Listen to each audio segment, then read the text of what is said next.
Hello everybody, welcome back to my channel Keerthika's kitchen. ఈరోజు వీడియోలో ఉగాది పండగ స్పెషల్ నేతి బొబ్బట్లు చాలా మెత్తగా సాఫ్ట్గా ఎలా చేసుకోవాలో ఈ వీడియోలో చూపిస్తున్నాను. ఒక రోజు తర్వాత కూడా ఇలా ప్రిపేర్ చేసిన ఈ నేతి బొబ్బట్లు అంతే సాఫ్ట్గా ఉంటాయి. ఇలా గనక మీరు నేతి బొబ్బట్లు సాఫ్ట్గా ప్రిపేర్ చేసుకోవాలి అనుకుంటే ఒక్కసారి ఈ వీడియో చూసిన తర్వాత చేసేసుకోండి.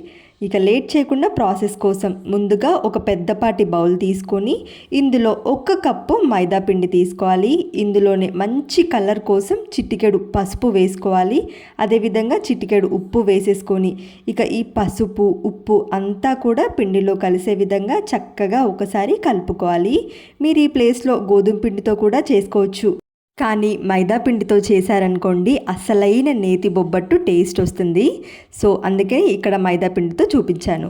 ఇప్పుడు ఒక 4 టేబుల్ స్పూన్ల వరకు నెయ్యి వేసేసుకొని ఈ నెయ్యి అంతా కూడా చక్కగా పిండిలో కలిసే విధంగా కలుపుకోవాలి. చూడండి, ఇక్కడ నేను చూపిస్తున్నాను చూడండి, ఇలా పొడి పొడిగా నెయ్యి మొత్తం అప్లై చేసుకున్న తర్వాత ఇక కొంచెం కొంచెంగా వాటర్ పోసుకుంటూ పిండిని కలుపుకోవాలి. పిండి అనేది చపాతీ పిండి కన్నా కొంచెం లూజ్గా ఉండాలి. అలా అయితేనే నేతి బొబ్బట్టు చేసేటప్పుడు పర్ఫెక్ట్గా వస్తుంది, అదేవిధంగా సాఫ్ట్గా ఉంటుంది. ఇలా గనక మీరు పిండి ప్రిపేర్ చేసుకొని కలుపుకొని పెట్టుకున్నారనుకోండి ఈజీగా ప్రిపేర్ చేసేసుకోవచ్చు. వాటర్ ఒకేసారి కాకుండా కొంచెం కొంచెం వాటర్ పోసుకుంటూ ఈ పిండిని కలుపుకోవాలి. నేతి బొబ్బట్లు చేసే ఒక 4 గంటల ముందు మనము ఈ పిండి కలిపి పెట్టుకోవాలి. ఎంత ఎక్కువ నానితే మనకు బొబ్బట్లు అంత పర్ఫెక్ట్గా సాగుతూ వస్తాయి. ఇది ఒక చిన్న టిప్ అన్నమాట. సో వీలైనంత ముందుగా ఈ పిండి కలిపి పెట్టుకోవాలి.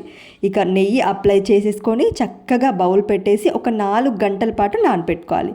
నెక్స్ట్ ఈ బొబ్బట్ల కోసం 1 గంట ముందు పచ్చి శనగపప్పు ఏ కప్పుతో అయితే పిండి తీసుకున్నామో అదే కప్పుతో 1 కప్పు పచ్చి శనగపప్పు నానపెట్టుకోవాలి.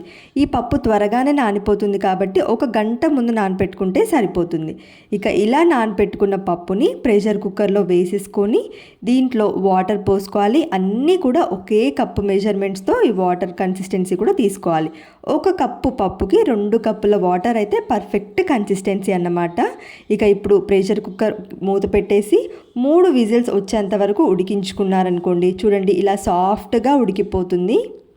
ఇలా ఉడికించుకున్న పప్పుని ఎక్స్ట్రాగా వాటర్ ఏమీ లేకుండా చిల్లు గిన్నెలోకి వడకట్టేసుకోవాలి. ఇలా ఎక్స్ట్రా వాటర్ మొత్తం వడకట్టేసుకున్న తర్వాత ఇక ఈ పప్పుని మిక్సీ జార్లో వేసేసుకొని సాఫ్ట్గా గ్రైండ్ చేసుకోవాలి. ఎక్కడా కూడా పలుకులు ఏమీ లేకుండా సాఫ్ట్గా గ్రైండ్ చేసుకోవాలి. అలా అయితేనే బొబ్బట్టు విరిగిపోకుండా చక్కగా వస్తాయి. ఇక ఇప్పుడు బెల్లం పాకం కోసం 1 కప్పు పప్పుకి 2 కప్పుల బెల్లం అయితే మనకు స్వీట్ పర్ఫెక్ట్గా సరిపోతుందండి.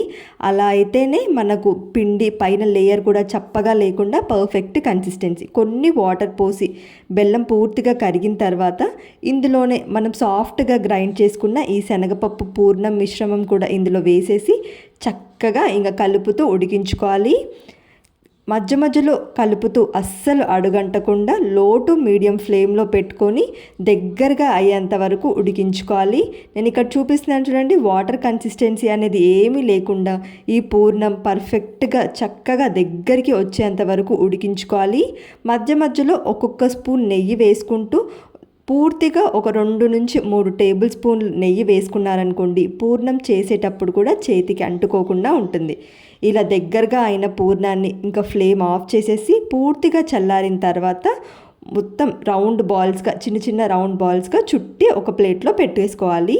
ఈ విధంగా ముందే పూర్ణాలన్నిటినీ కూడా చక్కగా చల్లారిన తర్వాత రౌండ్ బాల్స్ ప్రిపేర్ చేసి పక్కన పెట్టేసుకున్న తర్వాత ఇక ఇప్పుడు మనం 4 గంటల ముందు నానపెట్టుకున్న ఈ మైదా పిండి ఉంది కదా మిశ్రమం, ఈ పిండిని కూడా చక్కగా ఇంకొకసారి ఒత్తుకోవాలి.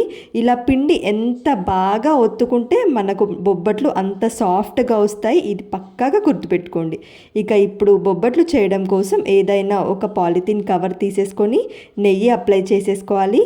నెయ్యి అప్లై చేసుకొని మైదా పిండిని చిన్న రౌండ్ బాల్గా తీసేసుకొని ఇక్కడ నేను చూపిస్తున్నాను చూడండి, ఈ విధంగా చిన్న రౌండ్ బాల్ తీసేసుకొని ఒకసారి ఈ పిండిని ఇందులో లోపల స్టఫింగ్ పూర్ణం పెట్టడం కోసం చిన్న చపాతీలాగా ఇలా వేళ్ళతో ఒత్తుకున్నారనుకోండి. ఇలా ఒత్తుకున్న తర్వాత ఇందులో మనం ముందుగానే ప్రిపేర్ చేసిన ఈ పూర్ణాన్ని పెట్టేసి చుట్టూ చుట్టూ రౌండ్గా ఈ పూర్ణం అస్సలు కనిపించకుండా చుట్టూ ఉండే మైదా పిండిని ఇలా దగ్గరగా చేసుకోవాలన్నమాట. నేను ఇక్కడ చూపిస్తున్నాను చూడండి, ఈ విధంగా పూర్ణం ఏమీ కనపడకుండా ఈ మైదా పిండితో క్లోజ్ చేసేసి ఇక ఈ విధంగా వేళ్ళతో మొత్తం చుట్టూగా క్లోజ్ చేసేసుకోవాలి. ఇలా చేయడం వల్ల మనకు బొబ్బట్టు చేసేటప్పుడు పూర్ణం అనేది అస్సలు బయటికి రాకుండా ఉంటుంది. ఈ విధంగా క్లోజ్ చేసేసి ఇక ఇప్పుడు మనం బొబ్బట్టు చేయడం కోసం పైన కొంచెం నెయ్యి అప్లై చేసేసుకొని ఇంకొక పాలిథిన్ కవర్కి నెయ్యి అప్లై చేసి ఇక్కడ చూపిస్తున్న విధంగా వేళ్ళతో ఇలా స్ప్రెడ్ చేసుకుంటుంటే మనకు పూర్ణం ఇలా స్ప్రెడ్ అయిపోయి బొబ్బట్టు ఈజీగా ఫామ్ అయిపోతుంది. చూడండి, ఈ విధంగా చేసుకున్న తర్వాత పైన కవర్ తీసేసి ఈ బొబ్బట్టు ఫ్రై చేసుకోవడం కోసం ప్యాన్ పైన ఒక 2 టేబుల్ స్పూన్ నెయ్యి వేసేసుకొని ఈ బొబ్బట్టుని మనం వేడివేడిగా ఉండే నెయ్యి కూడా వేడైపోయింది కదా, దీనిపైన వేసేసుకొని పైనుంచి మరలా ఇంకొక టేబుల్ స్పూన్ నెయ్యి వేసేసుకొని లో ఫ్లేమ్లో పెట్టుకొని ఫ్రై చేసేసుకోవాలి. ఇలా లో ఫ్లేమ్లో పెట్టి ఫ్రై చేసుకోవడం వల్ల చక్కగా లోపల ఉండే పూర్ణం కూడా ఫ్రై అయిపోతుంది. అదేవిధంగా పైన లేయర్ కూడా మంచిగా ఫ్రై అయిపోయి సాఫ్ట్గా అవుతుంది. ఇలా 2 వైపులు ఫ్రై చేసేసుకొని ఇంకా వేరే ఒక ప్లేట్లోకి ట్రాన్స్ఫర్ చేసుకోవాలి. నేను ఇక్కడ చూపిస్తున్నాను చూడండి, ఒకవేళ ఇక్కడ పేపర్ తీసి చేయి పైన తీసుకోవడం రాదు అనేవాళ్ళు డైరెక్ట్గా పైన పేపర్ తీసేసి ఈ కింద పేపర్ మనం ప్యాన్ పైన డైరెక్ట్గా వేసేసి ఇలా కూడా పేపర్ తీసేసుకోవచ్చు. ఇలా 2 విధాలుగా చేసుకోవచ్చు ఈజీ ప్రాసెస్లో. ఇక సేమ్ పైనుంచి ఒక టేబుల్ స్పూన్ నెయ్యి వేసేసుకొని లో ఫ్లేమ్లో పెట్టుకొని ఒకవైపు ఫ్రై అయిన తర్వాత ఇంకొక వైపు ఫ్లిప్ చేసి ఫ్రై చేసుకోవాలి. నేను ఇక్కడ చూపిస్తున్నాను చూడండి, ఈ విధంగా 2 వైపులా కూడా ఫ్రై చేసేసుకుంటే మన టేస్టీ నేతి బొబ్బట్లు రెడీ. ఇలా ప్రిపేర్ చేసిన బొబ్బట్లు నెక్స్ట్ డేకి కూడా చాలా చాలా సాఫ్ట్గా మృదువుగా ఉంటాయి. మీరు ఈ ప్రాసెస్లో ట్రై చేయండి. ట్రై చేసి ఎలా వచ్చిందో కామెంట్ సెక్షన్లో చెప్పండి. వీడియో నచ్చితే లైక్ చేయండి. ముందుగానే అందరికీ ఉగాది పండగ శుభాకాంక్షలు. ఇలాంటి మరిన్ని ఇంట్రెస్టింగ్ రెసిపీస్ కోసం ఛానల్ని సబ్స్క్రైబ్ చేయండి. Thank you for watching.